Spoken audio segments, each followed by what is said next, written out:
शुभ संध्याकाळ सगळ्यांना. संध्याकाळची वेळ झालेली आहे. मस्त आणि वातावरण बघा कसं झाले. उन्हाळ्याचे सगळे छान असे बाहेर आराम चाललेला असतो. कसं गार हवा सुटली बाहेर. आणि एक महाराणी कुठं झोपल्यात काय जणू, कुठं गेल्या, भुका लागलेल्या नाहीत काय जणू. आज आज आराम चाललाय मस्तपैकी. एक तो का तिकडं रस्त्याला झोपलं या मधीच या कुशाला आराम. आता वारं काय अजून सुटलेलं नाही ना बाहेर, असं गार हवा. आमच्यात आज काहीतरी नवीन पदार्थ करायचा चाललेला आहे. आधी धार काढून घेतली मस्तपैकी. म्हटलं चला धार काढून घेतल्यावरती बाकीच्या कामांना सुरुवात. छान असं संध्याकाळचं वातावरण झालेलं आहे. पण संध्याकाळचं वारं काय सुटत नाही. किती का गरम आहे आणि किती का माणूस गुदमारून दमून जायना. वारं सुटत नाही. पण निर्बळ माणूस काम करत असल्यावर मग काय नादच खोळा हाय ना त्या. मग नादच खोळाय. कसं चाललंय देवा.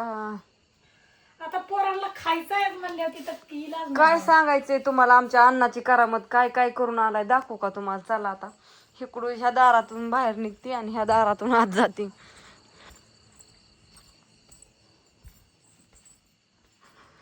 बटाटी चकली करायसाठी आणल्यात. उद्या चकली करायची या. ह्यात आहे लसूण, घरी वापरायला लागतो मग इकडं आणून ठेवलाय साईडला. नका गेला माझा फोन घेऊन मस्तपैकी सकाळ. आणि काय घेऊन आलाय तर पावाच्या लाद्या घेऊन आला. मी गेली धार काढाय लाकडीला गेला, मस्तपैकी लाद्या घेऊन आला पावाच्या. आणि धार तर काढून आणली आहेस मी. का ग बाय तुला हाताखाली करायला. मी धार काढाय गेली, मग आता धार काढायला जायचंय मला. तू काम नको का दुसरं करायला. खाली ठेव. ती लसूण कुटायचं आहे, मिरची बारीक करायची. आणि हो का बटाट उकडून घेतल्यात मस्तपैकी. घरची घरी वडापाव करायचा या. आपलं घरचंच बेसन पीठ पण आहे. हो का काय करू नको. हिथं बस तू. करायचं हिथं करायला लागायचं.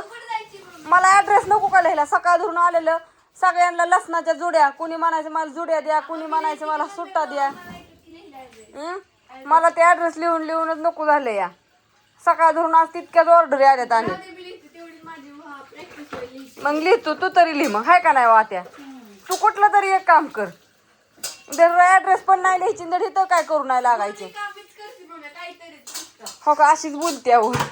तो का ती टप फुटल नाही माझ्या आई का तशी करते या. एकतर एक वस्तू आणून नको झाले. गप की तू. आणि आज शाबू भिजाय घातलाय. कशात घातला वात्यात. वर पातेल्यात शाबू भिजायला घातला इथं. का आता सकाळी चकल्या करायच्या त्याच्यामुळं. शाबू बटाटा चकली खूप. कारण का शाबू ती बटाटे सोलून घेतो. मी मोबाईल धरलाय तो. सोल पटापटा बटाटे सोलून घ्या. त्याला चिरायचं परतायचं मस्तपैकी. ती चपाती एकच आहे. सकाळच्या सगळ्या चपात्या संपल्या. मग अशी पप्पा जेवले तर दिवस मावळताना. आता म्हणतात वडापाव खाल्ल्याशिवाय झोपायचं नाही. मी म्हणलं झोपूच नका तुम्ही आज. काय चक्कू नाही ग. बटाटाच मस्तपैकी तसलं उकाडलंय ती. हाय का नाही आता. आता घरची घरी काय सगळे नाहीत वडापाव करायला. पण म्हणलं चला आता करायचं म्हणल्यानंतर तर दाखव बाबा. आणि फोटो काढून तुम्हाला नंतर. काय म्हणताय. चला तर वडापाव तळायचं काम चालू झाले. तेलाचा पुडा वाटला इथं आका खळखळ त्याला उकाळले. आणि कसं चाललंय बघू. आता मला म्हणले तुला काय येत नाही, तू मागं सरून फक्त बघा आणि व्हिडिओ काढ. मी करते पहिला वडा पप्पाला द्यायचा होता का बाकीच्या नाड्या जात गुततोय बघ. खबर चव सांग. पहिला नेहरूलाच वडा बघू. अगं दाखवू की इकडे कसला लागतोय. गोल गोल तुम्हाला मागच्या कॅमेराने थोडस दाखवते. चला ते गोल गोल चक्रा करून द्यावं लागतं एक जण. डिकी चकल्या करून चल चल चल चल मी व्हिडिओ काढते या. खायची मिठी छान झालाय. अरे देवा देवा. बटाटा मस्त असं परतून घेतलंय छान. आणि इकडं तेलात तळायचं काम चालू आहे.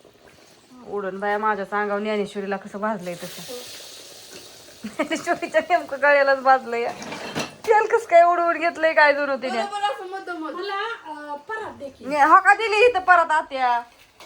चला तर हा व्हिडिओ इथे संपवते मी आणि कसा वाटला सगळ्यांनी कमेंट करून सांगा. घरची घरी छान असा वडापाव तळलेला आहे. ती पावाची लादी ही ठेव इथं बा असं मस्त ताट सजवून व्हिडिओ काढायचा असं, पण जाऊन दे आता तेवढा टायमिंग नाही. आता 9 वाजल्यात आणि व्हिडिओ पण लवकर जायचा नाही. लागतात एवढं सगळं. नाही भारी झालं. हा मग हे मीठ पीठ सगळं व्यवस्थित आहे ना. हा हे तर ठेव एका साईडला. हा बाय सगळ्यांना, गुड नाईट, शुभरात्री. चला चलू दे आता, आमचं वाढू चालणार आहे ही त्याच्यामुळे आता संपवते सगळं. ठेव एवढं